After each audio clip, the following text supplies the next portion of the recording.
Hello, good morning, good evening, good afternoon, wherever you are in the world. Welcome to A Celtic World, the Tactical Review, the podcast that does a deep dive into Celtic matches. Celtic played yesterday against Hearts at Tynecastle, 2 each. I'm joined, as always, with Paul Massey as we go through blow by blow description of what happened and where it was won or lost, or in this case, where it was drawn. But before I get into that, Paul, how was your weekend? Yeah, pretty good. Busy. Had a gig at Fremantle Prison on Friday night. So saw Viagra Boys, bit of Swedish post-punk. So that was good.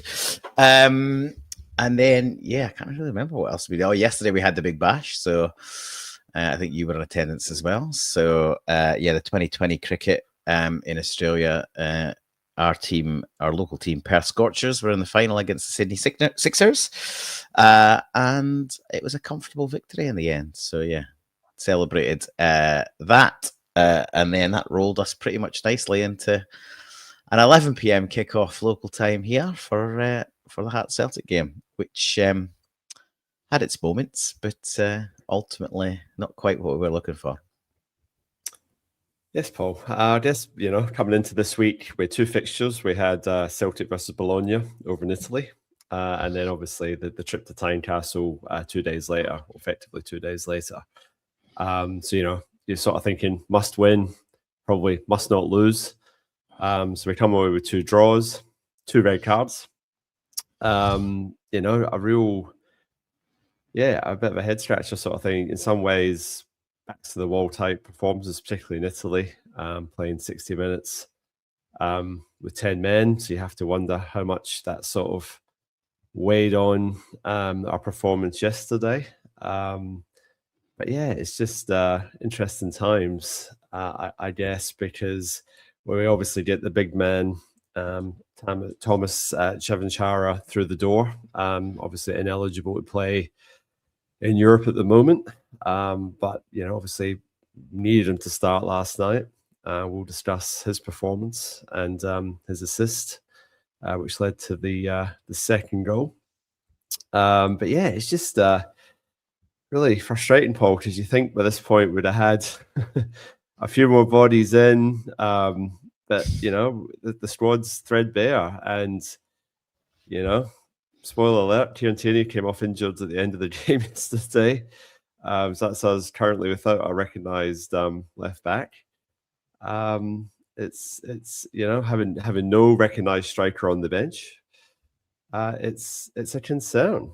But it's we're in a right state, and I just I was on as Nick Larson just said I was on Axon last night, so I did this live right after the fact, and I've had 24 hours to reflect on it, and I'm just still bemused, frustrated, puzzled at how we've got ourselves into this situation where we are literally trying to win this league with Martinoneill's hands tied behind his back and probably his legs tied together at the same time. And he's now saying that we might not get 3 or 4 signings in before the end of the window. It's not really what you want to be hearing right now. I said beforehand last night that it was a must not lose fixture. If we win, it really could springboard us and really, turn the league on its head. That didn't happen, unfortunately, but at the same time, we're still only 6 points behind. Rangers obviously closing the gap because they managed a win with a penalty. What a surprise at home to Dundee. Paul, how are you feeling sort of coming into all this? Because obviously on the back of the European performance, something to cling on to, a valuable point, a point that, should be enough, obviously, with the result against Utrecht this week to get us through to that next leg of the Europa League, which was looking obviously very, very unlikely a few weeks ago with Wilfred Nancy in charge. But coming into this one, I'll bring the team sheet up as well, and you can just flow straight into that if you like. Yeah, well, the Italian game was a bit bittersweet because I think going into it, nobody's expecting us to come away with a win, really. Like, even your most optimistic Celtic fans are thinking, well, it's a possibility. If all goes really well, we could get a result a bit like Feyenoord. But realistically, that wasn't people's expectations. And I think most Celtic fans, I guess, would have probably had a similar view to me, as if you got out of that with a draw, it would probably leave it in our own hands, win at home in the last game, and we're through, which remains the case. So, job done, you would say. However, given how well we started, and how daft the sending off was, I think if we keep 11 on the pitch, we probably win the match. So there's a little bit of regret there. Then there's the bigger issue that obviously the players that have finished that game, most of them, nearly all of them, have got to start the next game. As you say, a very short turnaround. And they've had an extra energy sap in 65 minutes because they had to cover more ground because there was less of them on the pitch. So you go into the Hearts game with a couple of sort of potential options, I guess. One, squad's galvanized, got a result against the odds, dug in, and got a really meaningful point, and maybe we can get enough momentum from that to come back, or to push on against Hearts, and Hearts that have depleted as well, and potentially do enough to win that game and really sort of tighten it up at the top.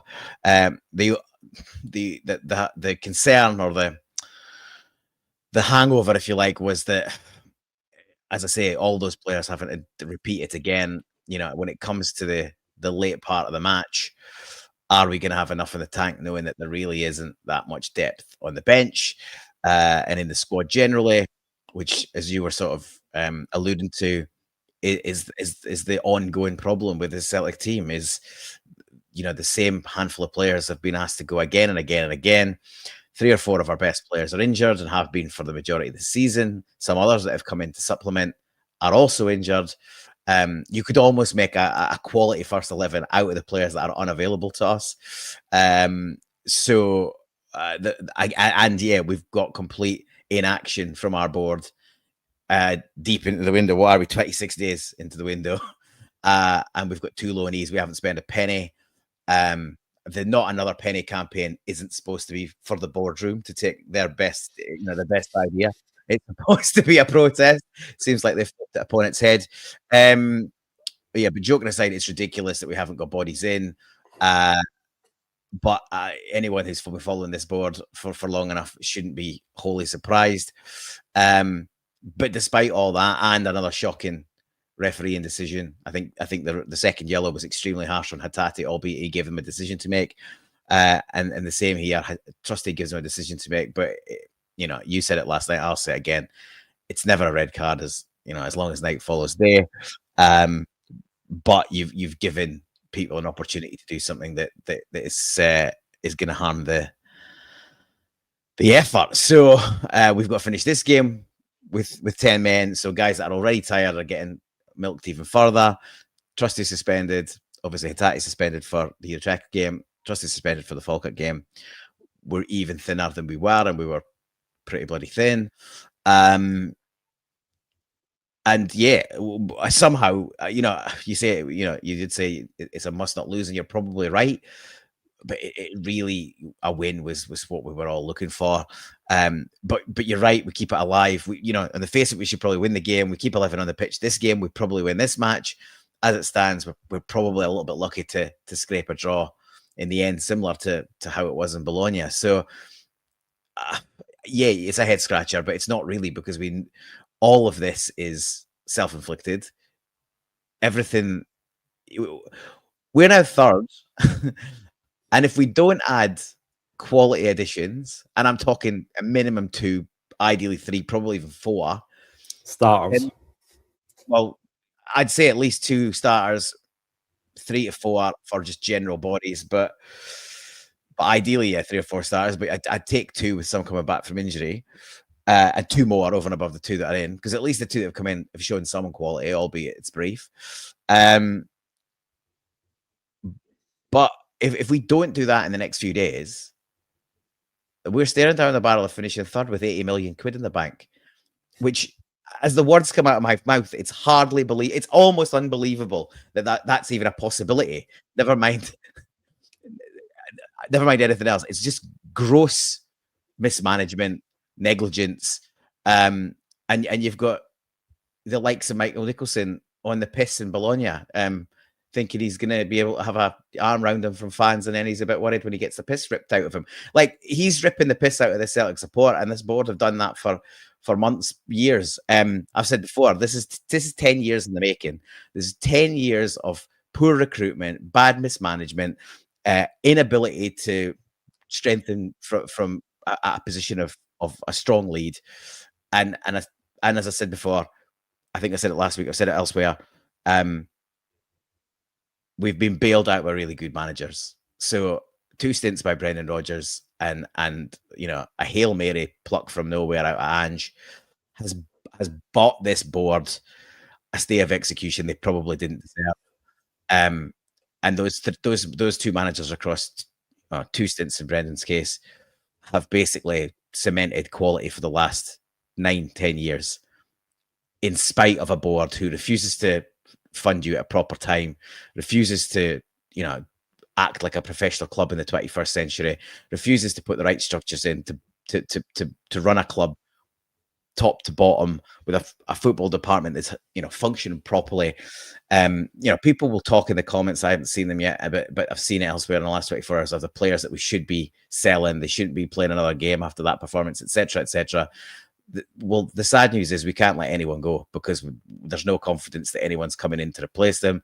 And a proper functioning club would have sold some of these players for good money in the last 6, 12, 18 months, even 24 months, because their replacement should have already been in the building. But we've got so bad at managing our squad that players get to a point where they're desperate to go, and we can't let them go because no one else is in the building. So you just had absolute shambles from start to finish, and that's the backdrop to this. And everything's got to be looked at through that lens. Yeah, we'll talk about the nitty gritty of the match. We'll talk about Stephen McLean. We'll talk about John Beaton and VAR. We'll talk about Hearts' bully boy tactics that we couldn't live up to. We'll talk about basic defending that fails again and again. All the stuff we usually talk about, but it all needs to be looked at through the lens or backdrop of what's been going on at the club for close on a decade. And I don't know how you feel about me, but I'm absolutely sick of watching this club be. Oh, it's cronyism and nepotism, and it's just been allowed to just fester. And like you say, the cracks have been papered over by recruiting good managers, and that's probably been our one saving grace is Brendan Rodgers 1.0, and then getting Ange in again probably stopped this from happening 5 years ago. This what's happening now probably should have happened that season that Ange came in, because we were teetering then, and he somehow turned it around, got some players in from Japan and really turned it around. But the sort of shelf life on maybe some of those Japanese players has probably been and gone. But because they're a bit older to begin with, now you're sort of getting to the point where you've got assets that you probably really can't move on all that easily or, make any money out of. But as you say, because we've bungled it and mismanaged it so badly, we're now in a situation where we can't afford to let anybody go, when what should be happening is that there should be a little bit of turnover of players. We should let 1 or 2 go this window and bring in 3 or 4. And you're just, by doing that, you're freshening up your squad. You're bringing in a bit of funds, you're spending a bit of money, but you're bringing a bit of money in. It's all in balance. It's fine. But because the last window was so diabolically bad, we're now in this situation where we can't afford to do it. We've got an interim manager to the end of the season, so everyone's mindset is short-termism. It's hard. And there is a wee element of, like, if you're a player and you're going to come to Celtic, what's the attraction at the moment? Because there's not really a full-time manager, a permanent manager in place. So you could be Martineill's favourite child and get a game every week. And then when the new manager comes in 6 months, you could be bottom of the pecking order again. So, like, there'll be players out there thinking about it going, well, is that actually a really good move for me? That's if our boards and our management can actually even get a deal across the table and actually negotiate with other clubs, because our name's mud. There's clubs that don't even want to deal with us anymore because we've messed people around that badly that our name is mud. And as you quite rightly pointed out there, Paul, Michael Nicholson's off for jolly in Bologna, and it should have been in the office getting deals done. And it's all right. That's the game on a Thursday night, but then the Friday's gone as well because he has to fly back. So the Friday's gone. Nothing's going to happen over the weekend. So there's 4 days of your transfer window evaporated because he's decided that it was in his best interest to follow Celtic over Italy. It's just beyond a joke. Just try to put a line under that for now, guys, and we're going to move on to the actual game now, and we'll touch on the recruitment and where we feel that extra bodies could have been handy, because there were certain points in this game where a change or the ability to change the game up would have been useful, but unfortunately Martinoneill doesn't have all the tools in the shed. So to just bring up the team lines, Araujo came in for Colby Donovan. That was a reasonable change. Araujo was ineligible to play in Europe, so he was a fresh pair of legs to come in, and I think he had an actual good game. Paul's just dropped out for a minute, so he's having a few technical difficulties. He'll be back in a sec. And then the other main change was obviously our new striker, Thomas Chavanchara, or Big Tam, as I like to call him, just because I keep butchering his surname, also making his start, which allowed Tinecti to drop to the bench and give us our one attacking option off the bench. Greatest respects to James Forrest, but asking a bit much. Paul, are you back with us? You good? I am. Hopefully you can hear me. Yeah. No, all good, mate. So that was the team line. I just gone through the team lines there, Paul. The couple of changes that we made to try and freshen up a team was like I said, back to the wall stuff in Bologna. Obviously Hearts, a few changes there as well. Obviously notable exclusions of Lawrence Shankland, who's out for 6 to 8 weeks, and also Cammy Devlin, and then Beningame, I never say his name, but he was suspended, so he wasn't playing either. So they had a makeshift midfield, but their tactics remained the same. So Paul, you obviously we got off to a belter. First 5 minutes, we score a direct free kick, first time since 2021. But if Sky Sports was to believe, it was David Turnbull. He was the last one to score a direct free kick in the league. Jota obviously scored his one against Madrid in November 22. I'm going to bring some images up if you want to just start talking us through that one, if you don't mind. Yeah, so I think the first thing here is, and sorry for my tech issues, so I missed your monologue in the run-up to the team line, so hopefully there's nothing overlay.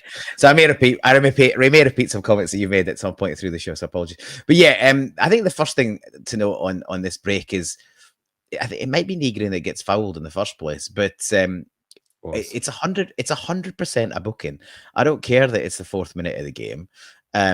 He's pulled back, and McLean seemed very reluctant to pull out a card at any point in the first half or well into the game, at which point he started handing them out like confetti, including some ludicrous yellows. Tinecti is probably the one that jumps to mind, for nothing more than a brush on a Hearts player who collapsed, which was the order of the day, basically. Anytime we got near them and breathed near them, they fell over, and McLean was quite happy to give him a free kick. So yeah, free kick in a dangerous area.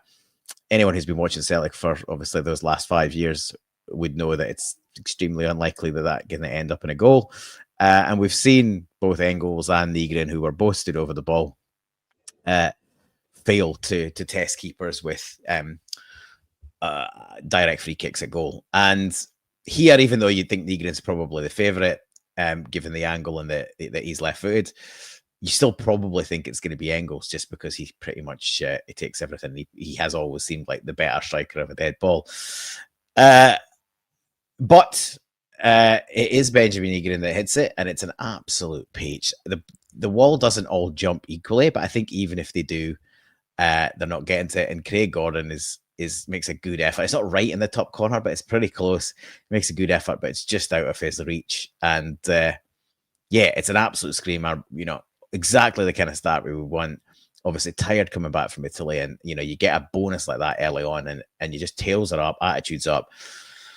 And I'd really have liked to see us push on and then use that as a sort of momentum builder and try and kind of put the game to bed almost in the first half. But we never really did it. We sort of regressed a little bit into ourselves, and we're sort of happy. Seemed happy to soak up pressure, or at the very least, we just got sucked into the game that Hearts wanted to play.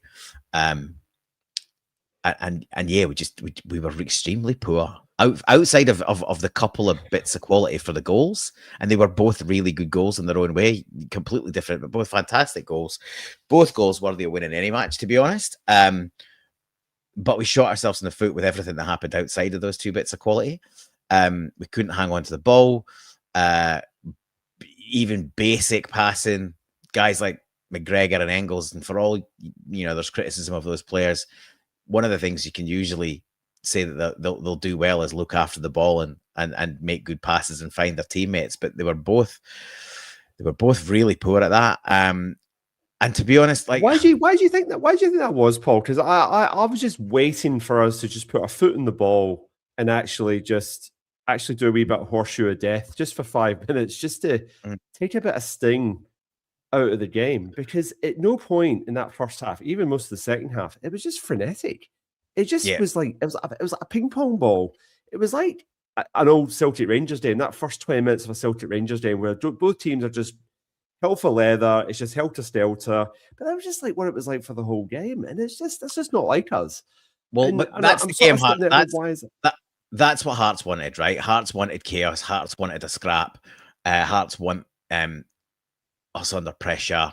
Like, Hearts had this is, I can't remember the exact stat, but Hearts had the majority of possession, right? I think we had 42 or 43% possession, which is, nearly unheard of for us, particularly in the league.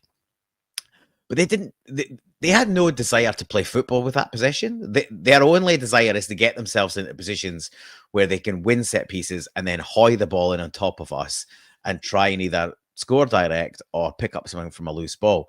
So it's an odd kind of game where they're not trying to dominate the play, even with the lion's share of possession. I just think we aren't equipped for a fight. I agree with Henrik Melarsson on that, but also we didn't show any composure, and some of that might come down to just a general fatigue. I've mentioned McGregor and Engels having particularly bad games. They were both immense in Bologna. A lot of it is the kind of dirty work that you don't really sort of rave about, but they both covered every blade of grass. They closed down, they harried, they harassed. Engels in particular probably put in on is probably his best defensive shift since he came to the club. But they were rattled. They never got a minute's peace from the midfield. They didn't get much protection from the referee. For every free kick where a Hearts player fell over when they were breathed on, there were some heavy challenges went on us that were basically waved away as play on. But they just never got settled. They never got settled. And I think there is an element of, with Chavanchara playing up front, a new focal point. The link between midfield and attack was a wee bit disjointed. And I think Maeda was all over the place. He was immense on Thursday. And he was awful. He looked like he was completely spent from Thursday, which I'm not surprised given the amount of work he got through there. But nearly every decision he made all night was shocking. So he was a sort of empty shot. Yang didn't know what he was doing, whether he was pushing up or coming back to defend. I'm not having a crack at Yang. I just think we were disjointed middle to front, and therefore things got kind of forced. Players were just rushing it and making and executing badly under pressure. I think the tactics weren't necessarily right, Paul, as well, because obviously I think we're trying to play Chavanchara like a target man, like we're trying to use him as a focal point. And Martinoneill said during the week that's not his strong suit, and it showed. Like his hold up play wasn't great, but when he does roll and get forward and gets off the defender, he looks really good running towards goal. So we've really got to play him more like a Kyogo and less like, you know, Adamida or whoever our last big tall forward Chris was. Sutton, John Hart. I wasn't sure if O'Neill was sort of trying to catfish people in that press conference, but if he wasn't, which I don't think he was in hindsight, is it just a thing of players get sort of dazzled by a big player and they go, well, he's big, so we've got to head up to him? And I think there is an element of that. But if that was going to be the case, surely the main message all pre-game would have been, just because he's big, don't bang it up in the air at him all the time. You know what I mean? Like, we're going to play this way. His strengths are on the half turn, running in behind. Because, yeah, the couple of opportunities he got to galloping down the channels, he was a massive handful. Obviously, you'll get to the goal in a bit, but he played Maeda in for one. Maeda decided to have a shot from a really stupid angle. Like he was never ever going to score from it. But like that was just a sample selection of like what the guy's capable of. And then the other thing is the tactics they used against us this game were the same tactics they used against us last time. They let Austin Trusty have the ball because he's in the right centre half position. He's left footed, so they're thinking let him have the ball. As soon as he passes the ball, then we squeeze. So it's like they did that to us the last time. Surely you think, all right, well, how are we going to? What's our plan for negating that? Is Trusty going to play a long ball, pin it into the corner to allow Yang to run onto it? Or is one of our midfielders going to like really make a solid effort to beat their marker and actually give them the outlet, you know, that he needs? But again, didn't adapt, didn't just sort of allowed Hearts to play their way, their game. And I mean, amazingly, they never got a corner in that first half. So I mean, yeah, they didn't put us under that much pressure. Braga had an early sort of chance, but it couldn't beat Schmeichel with that. There was a floating ball out to Harry Mill. Nothing really came of that. And then we got a corner because Trusty played a long ball across. We won a corner from that. Their right back panicked. And then the first still images I've got here now are the Trusty error, and that was on 35 minutes. So up until that point, we were, as much as it was crazy and it was all over the place, we weren't really under any real threat. If you know what I mean, it was. Yeah, we weren't, but the writing was that you mentioned the Harry Milne sort of the back post. The writing was on the wall. Like they were. That's what they've done that to teams all season. They've done it to us before, and they were trying it first half with overloading the back post, and they always had a spare man. They always had one extra over the back. It didn't really come to fruition first half, but my God, it came to fruition second half, and we just don't learn our lesson. And the same defensive frailties are happening again and again. And it's particularly against this Hearts team who do this to everyone. None of it was a surprise. And we talked a little bit on the group chat about this during the match and shared frustrations. But it was absolutely coming. And we don't react and we don't set ourselves up for success in these situations. I'm just going to bring up the Austin Trusty. So I've only got a still image of Schmeichel's save, but that's as good as it gets. Just bear with me. Well, it's a simple ball back. It's a simple ball over the top that Trusty's should be dealing with, and he just gets his sort of legs in a bit of a tangle, and he gets the ball sort of under him. He's worried about overhitting it back and putting Schmeichel in bother with a heavy touchback, and in the end, he doesn't really hit it at all, and Kizaridis nicks in, and he should bury it, to be honest. He should have easily had probably 2, maybe even 3 goals. The amount of chances it fell to him, and he dilly-dallied or didn't quite, finish it with as well as he should have. Schmeichel does no disrespect, no diminution of what Schmeichel does here. It's a classic Schmeichel save, makes himself big in the old starfish sort of shape that his old man made a trademark, and he gets a big left boot to it, and it's enough to stop it. But yeah, Kizaridis will be really disappointed that he hasn't tucked that away. He should probably score. And Trusty, there was a bit of a fist bump afterwards, and I think that's the very least. He should probably always Casper a pie or a couple of drinks, because he saved his bacon, not for the first time no more pies or bacon for Casper. He's on a diet. In recent weeks. But no, we were under the cosh like that from about sort of 30 odd minutes on till half time. That was when Hearts turned the screws and we were really probably, we're teetering. This was, like I said, their best chance, and it came from our error. But I just was sort of like, you're just praying for half time just to get in and regroup and come out the second half and just sort of get to grips with this. And you're just thinking, like I say, just put the foot in the ball and just get a bit of control. Like, that was the one thing that was lacking. It just didn't come. And then literally we're not a couple of minutes out the second half, and they get a free kick, and then it all sort of just comes from here. So I'm just trying to bring that up now. Bear with me. So there was a free kick that leads to us giving away a corner, and the corner swung in. You can see here we were absolutely nobody on the back stick, really. Like, we're left that fairly wide open. And this is Engels and Kieran Tierney being out jumped by Finlay. And somehow that squeezes in past through Casper's legs, I think, in the end. I think it's between his leg. It's between his leg and the post. But there'll be criticism of Casper because technically he's getting beaten at his front post. But I'm not gonna, given the saves he made in the game and on Thursday night, I'm not going to be too critical of him. As I said to you in our group chat shortly after it happened, Hearts' MO in these set pieces is to sling it in on top and aim for one or other of the centre backs. So Halkett and Finlay are the danger men at every single set piece. McEntee as well, but he wasn't on the pitch at this point. But given he scored against us, he got his nut on one of the ones later on.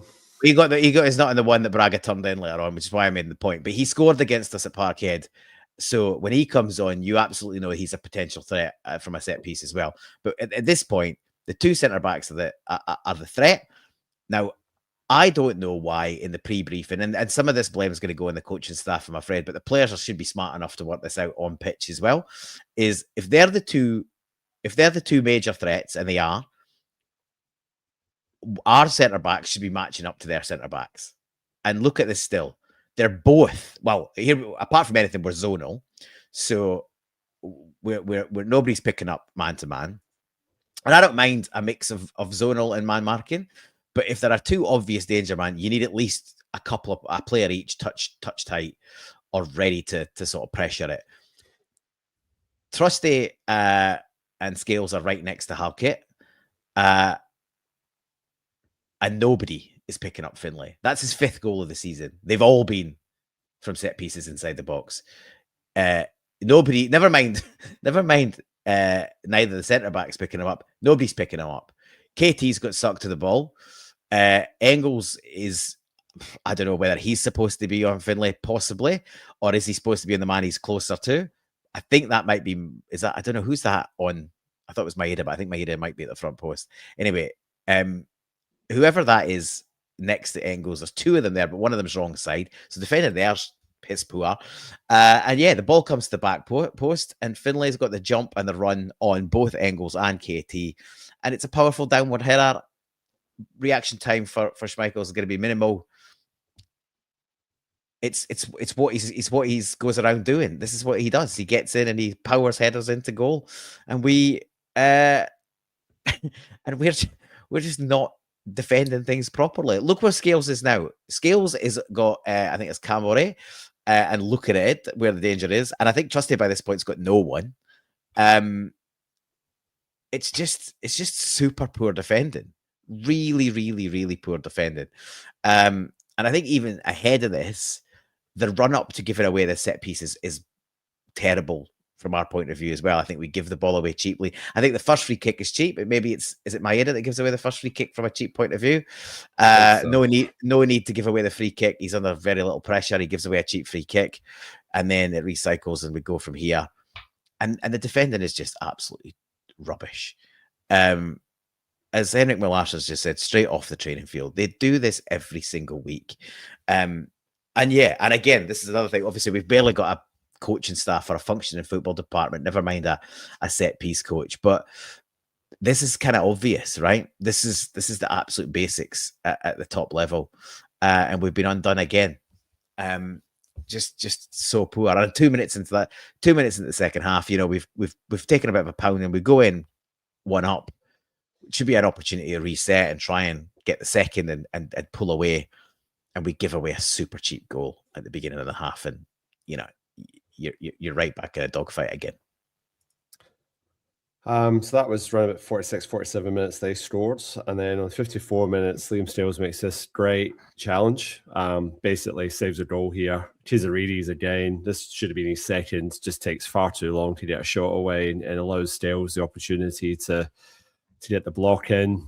Just makes up a lot of ground here. And this is where Liam Stales is at his best, these sorts of type of defensive type challenges. I mean, look at the distance he's made up here. Like he's a good couple of yards behind him, and he's managed to obviously get the smother in here, and he's second favourite there, and he does absolutely.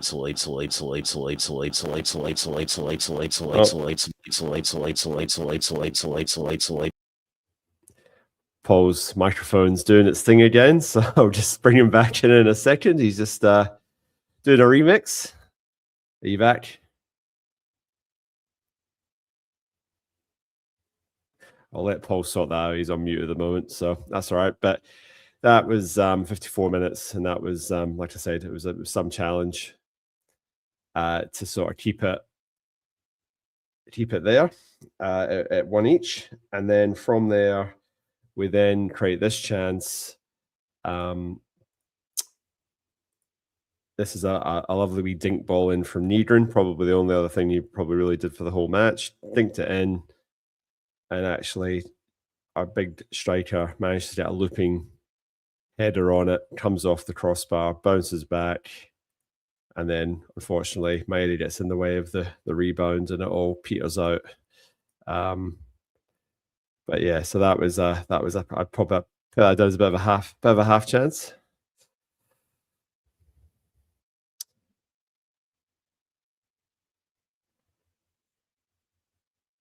Paul's coming back in.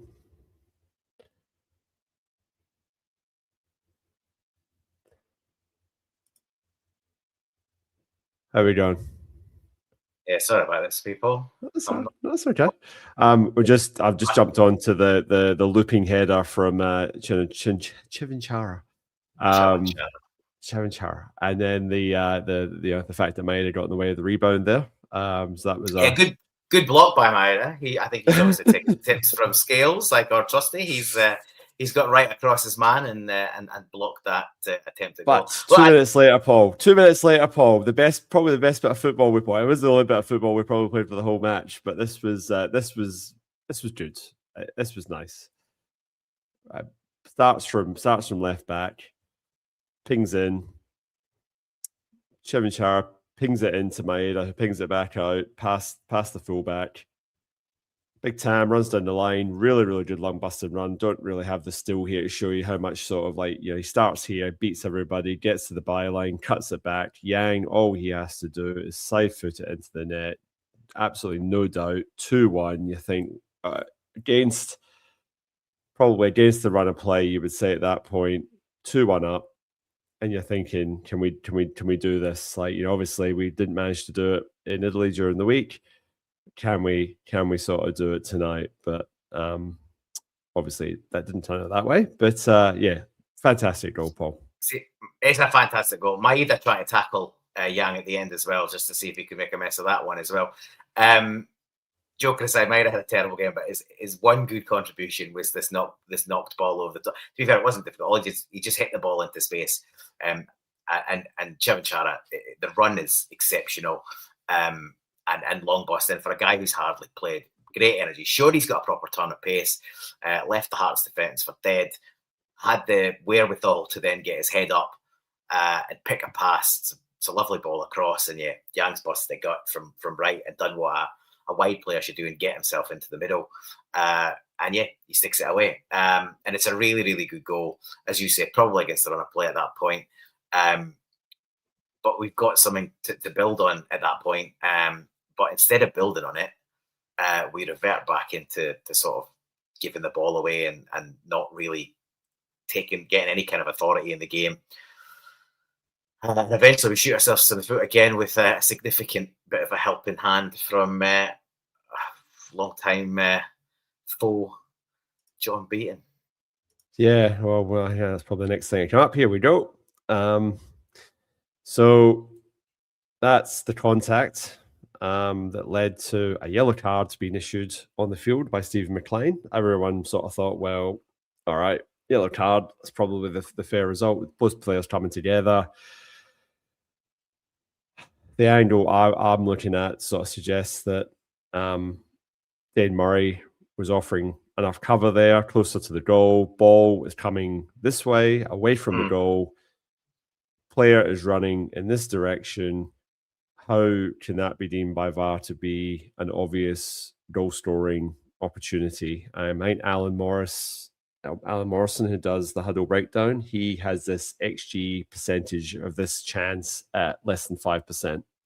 So can you turn around and say that is a certain goal-scoring opportunity with a score potential of about 5%? It's just, I say last night it was ridiculous, scandalous, whatever adjective you want to use. I stand by that 24 hours later. There's nothing that I have seen that has changed my mind to suggest that should be a sending off and that was a last man challenge. I'm not even convinced that Trusty's fouled him. I think the Hearts lad, he's played for the foul, but he's got as much contact with Trusty as Trusty has with him. And we've seen these being given with, Rangers, where it's, the commentator is very quick to say it's a coming together. And in this instance, oh no, Trusty's fouled him, and and then I think there was a comment earlier saying that, Celtic's not had a red card in so long, and for 62 games or whatever it was, and that just puts pressure on referees unnecessarily. And here we are, John Bean itching on VAR to get involved and basically re-referee this decision, which was fine on field. There was no mistake. There was no clear and obvious error. I was under the impression if a yellow card was issued and there was no violent conduct and no, nothing's been missed, then that's a decision that should have stood. So, I'm fully expecting Willie Collum to come out in a couple of weeks and apologise and say, "Oh, sorry, we got it wrong" or whatever. But it's not good enough, and it's ridiculous. And Paul, can you remember the last red card that we had, where it was and who it was and what was involved then? Well, it was another ridiculous decision at Tynecastle when Yang brushed the air near a Hearts player's face, and apparently that was deemed a red card offence. Absolutely ridiculous. That decision was ridiculous, especially in the context of some of the stuff that hadn't been given around the time at VAR. And then, just spot on. Like the heavy touch is about 6 yards away from him. And as you say, he's not even running in that direction. So by the time he's got to check his run and get around it, he probably is still the first player to get to that ball. But Dane Murray is providing heavy cover. And what this doesn't really show is, because he looks absolutely miles away, but Scales is getting back as well. Like, is he going to get back to get in front of him? Well, no, but he's definitely going to get back and put pressure on. So between Murray and Scales and where the ball is going, well, here you go, right? So this is Scales pretty close to, and this is where the ball sort of ended up. So it was heading towards the corner of the penalty box. Even if he gets himself round, he's going to be off balance and having a sort of wild shot from outside the box. I'm not surprised that it's at 5% or under goal scoring chance, and that's assuming that Dane Murray never gets there. So it was an absolutely correct decision on pitch. Stephen McLean, got my issues with him. I thought he was poor for a lot of the night, but he was really close to the incident, and he got it right.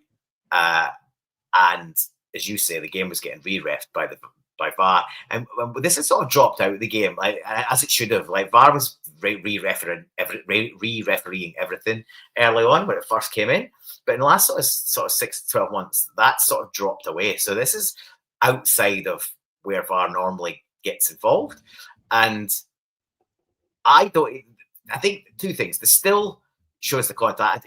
I agree. I think the contact probably is clumsy and accidental, but by the letter of law, it's a foul.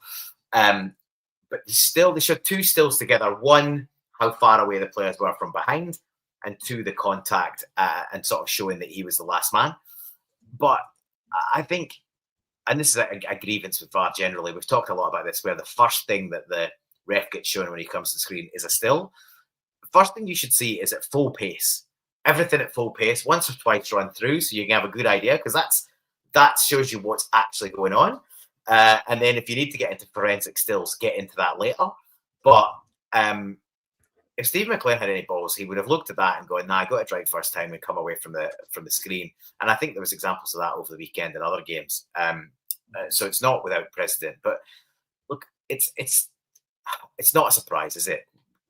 This is the kind of nonsense that we've had to put up with. And other teams, to be honest, have had to put up with this as well. Like, VAR getting involved where it's not really needed or wanted, and hasn't really got a business getting involved. But it's happened. And then after that, we're back to the wall, and we couldn't see out. But it's basic errors in terms of. This was a big save at 83 minutes, Paul. This was Schmeichel getting his right mitt to this one, point blank range, and then Engels manages to sort of clear after that. And then this was the ball at the back stick, and this was your man off the bench gets the header back across. And yeah, it's almost a carbon copy. Headers back across, and then Braga gets the space to get the shot away. I mean, but everybody's ball watching. Nobody's picking up McAtee to the level he should. He's an out of shot in this. There's another man. There's a man even further behind him who's completely unmarked. So I think I've talked about this this year, like not just in relation to Hearts, but on the times when we overhit corners, we've never got somebody beyond the play that can, how often do we see set pieces where they get overhit and they just sort of drift out, and that's it. It's a lost chance. Hearts never allow that to happen because they always have an extra player between McAtee there on the far right of the screen and the touchline. There's another player, and he's just out of shot here. But if he'd missed it, that extra player's there to sort of get round the back, gather it, and get back in. We didn't get any second balls. We didn't win first balls. But Braga does what any good sort of penalty box striker does here. He drifts off the defence because they're all ball watching again, and he just makes himself 3 or 4 yards, and just in the hope it'll break there. And sure enough, it does, and it's a bit of a crowd scene. But he manages to drill it in, and it's a good finish. But if you're Martinoneill, Sean Maloney, and Mark Fotheringham, you are pulling your hair out at the defence for both. Well, you're pulling your hair out because Diaz Almeida gives the free kick away in the first place. And it was a stupid free kick to give away because Dane Murray had it under control. And then Almeida gives the free kick away in a dangerous area for absolutely no need whatsoever. And, the one area they were threatening to hurt us was set pieces. Like, we're in open play, we're actually going okay. Like, we were hanging in there. But it was set pieces that are the danger. And the number of times we give away cheap free kicks around the box, it's just it comes back to the street smarts and just stand up. Like, do not give them the opportunity. Don't give away cheap fouls around the box when they are such a threat. And this is what's ended up undoing us on 85 minutes. It's just, how you say, tearing your hair out, absolutely. And this is the point I want to make, is that Diaz Almeida should come off. He should have been off at 60 minutes, if not sooner. He was done. But because we didn't have a striker on the bench and we only had the new guys only in the door, he couldn't play 90 minutes. I understand that. That's fair. So Maeda literally by default has to stay on the park because he's our only other recognised striker. So he obviously goes into Chivinsharo's position when he comes off. But he should never have been on the park anyway because he was having a mare. He was. The goal contribution aside, he was absolutely mince. He was doing none of the pressing that he was doing because he was knackered. Clearly, it sapped him the other night. He put in a really, really good performance in Italy. I'm not saying for a second he didn't, but call a spade. He was having an absolute honking performance at Tynecastle and should have been dragged. But we did not have a suitable replacement on the bench to make that happen. And that, for me, is the biggest indictment you can say about this squad and the whole recruitment and the board and everything else, that Martinoneill does not have tactical options available to him. as Celtic Football Club with 80 million quid in the bank, I'm sorry, it's unforgivable. Well, It's unforgivable. An interesting side point to this is in one of our group chats this week, one of the guys raised the fact that, Johnny Kenny injured, blessing in disguise. Is it a blessing in disguise? And I said, well, no, because even though he's not been in brilliant form, and he's probably, he isn't, certainly not at the moment, it's Celtic class, he's a warm body that was fit, and you could use him in rotation at the very least, and he's a hard worker. He runs the channels, which is, it's the bare minimum. But if he was fit, he could have come on for Chevachara, and Maeda could have been hooked for Tenecte, and you don't have this problem. So you're spot on. You're absolutely spot on. Even the players that are barely good enough to play for us are now injured, and we're more than threadbare. I've been calling it threadbare for weeks. At the state we're in now, we're way past threadbare. Yeah, that's the thing. Like, yeah, I get what Scott's saying here in terms of, the big man was getting into a bit of a game, but he's played so little football that you push him to fatigue, and then he gets a hammy pull or another injury, then we really are even further up the creek without barely a boat, never mind paddles. So I get why we had to sort of bring him off, but it was frustrating. But yeah, we've debated this point ad nauseum, because we've got no backup in the squad. We are where we are. Until we get some extra players in, this is going to continue to happen to us.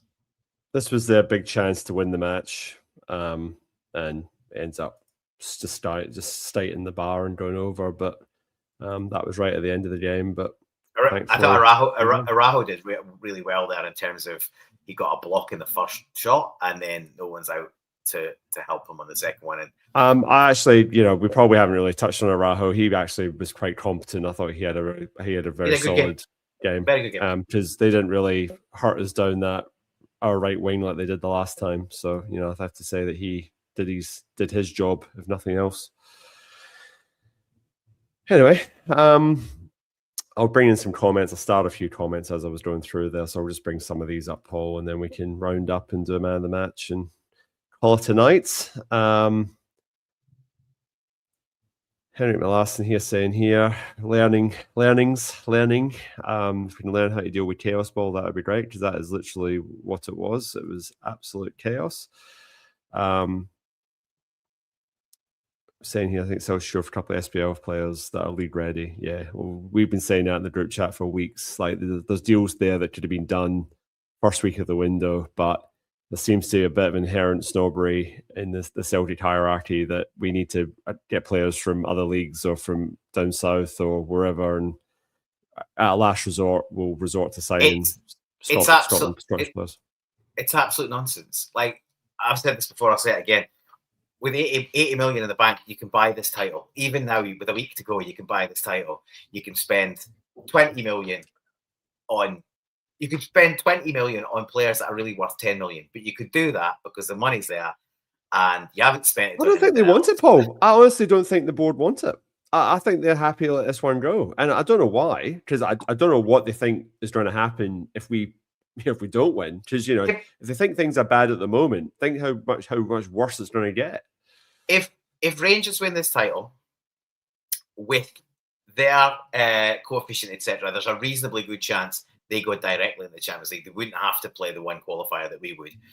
If that happens, they're guaranteed 40 million. If we come second or third, we're only in Europa at best. Europa for second, conference for third. If Rangers get 40 million plus from the Champions League, you can absolutely guarantee they will spend every last penny of that on their squad. Well, we continue to, we're well into the show. Well, we continue to fuck about with a ridiculous strategy with more money than sense. And maybe we'll spend at that point when it's too late, or we'll be hamstrung with just general mismanagement. Well, Paul, we've only got a week to go. We've got 7.5 days to go, because we're halfway through the last day of the transfer window at the moment. I haven't checked my phone in the last hour, but nothing's pinging in the group chat. So safe to say we haven't signed anybody like while we've been on air. I'm just bringing through these comments, mate. So we've got, Angels saying that Stephen's saying that he's on the Angels train with Paul, but maybe it's time to get off. And then we're sort of thinking, get rid of Maeda and bring in Masmanisi from Motherwell. I'd bring Masmanisi in a heartbeat anyway, regardless of whether Maeda's there. Angels had a poor game on the weekend. I said it on a live last night, straight after the game. I said, look, I'm a big fan of Arnie Angels. He had a bad game. So did Callum McGregor. So Finney was anonymous. Your man strode the free kick. He strode the free kick and literally was posted missing for the other 89 minutes of the match. So he wasn't alone. And I did say before the game, I said if Arnie Angels has a good game, we generally play well and we win. So like, he is like the catalyst for, if we perform, it's usually on the back of him playing well and really taking the pressure off Callum McGregor. And unfortunately, I just think it was a bridge too far playing 60 odd minutes. So you can thank Rio Hatate to a certain degree and the Greek referee, because he gets suckered in as well. But, you can't underestimate how hard that was. And I just think of all the games that we had to then go and back it up with, a trip to Tynecastle on the back of that, it's just unfortunate. And I just think some of the players just looked a bit jaded, on top of the fact that we just didn't handle the situation with Hearts pressing in our faces and just playing this pinball type football, which is horrible to watch. But for them, it's effective. Well, it's effective against us for some reason. Paul. Yeah, I'm a bit at a loss, to be honest. I think Engels didn't play well. That's clear. But you're right. He was, and I said it earlier, he was excellent on Thursday night. But we haven't got rotation you can trust, right? All things being equal, a player like Paulo Bernardo should have been getting minutes, should have been up to speed, should have been able to rotate in and out for one of those 2 matches. And for whatever reason, he hasn't kicked on. He hasn't forced his way into any squads, whether that's Rodgers. He's in squads, but not in teams. Whether that's Rodgers, Nancy, and now both O'Neill stints, he's hardly got any minutes. We're just light on. We're light on cover. Maoesi at Motherwell, 16 goals this season, more assists on top of that. It's an absolutely, apparently want 4 or 5 million. I'd give them 5 million and Stephen Welsh and go, see you later. Thanks very much. Get you. But I'd have done it on the first day of the window. Like, why are we still dicking around now? The guy can play anywhere. We're looking at that Tiraki guy down in Stoke or wherever it is down south. Crystal Palace. We're fanning about with that, Paul. That'll peter out during this week because Stoke or someone will come in and take him, and then it'll be like, oh, Motherwell, and Motherwell will be like, you know what? If he'd have come to us 2 weeks ago. Maybe, because that would have given us time to get a replacement. We're certainly not selling them. We're not selling them now with like 3 days left in the window. Don't get stuffed. This is the last comment I'm going to bring up. It's actually a Rangers supporter, but he's actually been very civilised in the comments, so I've allowed it. But he's saying the Celtic board have 5 days to get players in, otherwise they're hanging Martinoneill out to dry. Not fair and a legend. And I think any Celtic fan would be pretty hard pressed to disagree with that statement. So I'll just let that statement stand as it is. Paul, I'm just going to have a quick word from our sponsors. Not our sponsors, but the channel's sponsors. And then we'll come back and do a man of the match. So bear with me just for a sec. Every life is full of stories, and we all know someone whose story should be preserved. That's what an audio memoir is. A record of you or your loved one's life stories, family anecdotes, and poignant memories. We will talk online and then edit the recordings into episodes accompanied by family photos and contemporaneous images of the past, creating an enduring audio-visual experience. We all know someone who deserves an audio memoir. And if you quote Celtic, I think you get a 10% discount there. So check that one out. Paul, man of the match. Slim pickings, isn't it? We've touched on Arejo already. He'd have been pushing it close. I'm going to give it to Casper. I think he kept us in it. You can probably put that point down to him. On another day, he would have got us all 3. So, Casper Schmeichel's my man of the match. Yeah, I'll second that one. I'm not going to waste time arguing for someone else because I don't think anybody else really I thought the striker, I thought our big man, I thought he did okay. And then, right back, he was solid. And the funny thing is, Trusty, funny enough, up until he got all tangled, he actually was having a really good game. And I think that spooked him, and then it all just got a bit sort of pear-shaped after that for him. Liam Stales, I thought, had a pretty solid game. Again, you've got to question the thought process for the set pieces, but it's the domination of the box is just not there. Both in open play, it was good, but in set pieces, we need to suss this out and figure this out, and we just have not. And the second half, like, we gave away so many. Yeah, look, some of them I think a joke from the ref, but after the first one or two, surely your brain kicks in and you go, "Oh well, I can't really go near any of them because he's going to give a free kick." So don't give them an opportunity to do that. But yeah, we were so poor on one, giving away cheap set pieces, and two, how we defended them. But yeah, I think if you've got any kind of positive slant on it, you've got to say, well, it could have been worse. Let's regroup. Hopefully, get some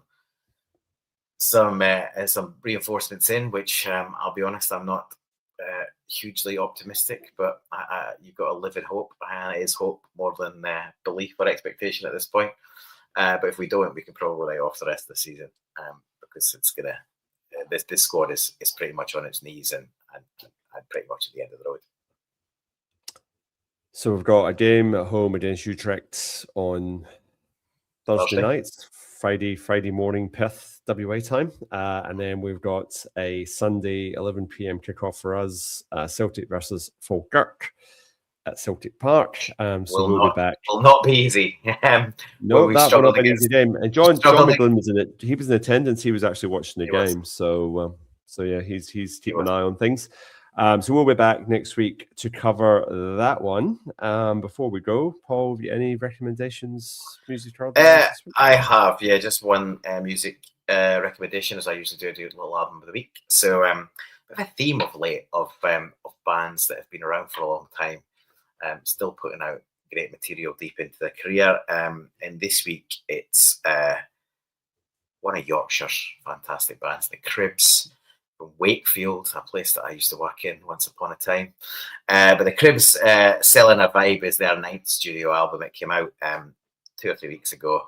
And yeah, bang on form. So if you were a fan of the Cribs in the noughties, or you have been as you go, then yeah, they are still producing good music. So yeah, check out the Cribs, Selling a Vibe, my album of the week. If you are in Perth, Western Australia, the Perth Fringe Festival has started. Attended quite a few shows already. Wife's heavily involved organising the festival. So it's good to go out and see some live acts. So there's things for everybody: comedy, drama, singing, performances, drag, you name it. It's all there. So check that out if you're out and about. It's a good vibe in Northbridge at the moment, and I'm looking forward to watching the Night of the Seven Kingdoms, which is the latest Game of Thrones spin-off. So that's just started. I haven't had a chance to get into that one yet, but that is on the watch list for this week. I'll let you know how that goes. Paul, it's been a pleasure. Obviously, not quite the result we would have wanted, but a point. We're 6 points behind. Nothing's changed. It can still be done, but a lot has to happen in this transfer window. There's 8 days to go. We'll be coming on here next week with half a day's transfer window left. If we're coming in here and there's only been a couple of signs this week, I'm going to be, we're a happy camper. But over at you, Michael Nicholson. We'll see. Anyway, as I said, that's scary in and of itself that our fate is in his hands, dear oh dear. Never a dull moment in the season 25-26 supporting Celtic, but we'll be back covering all things Celtic against Falkirk. Please like and subscribe to the episode. That helps other like-minded Celts find us online. And until then, Paul, hail, hail. Hail, hail.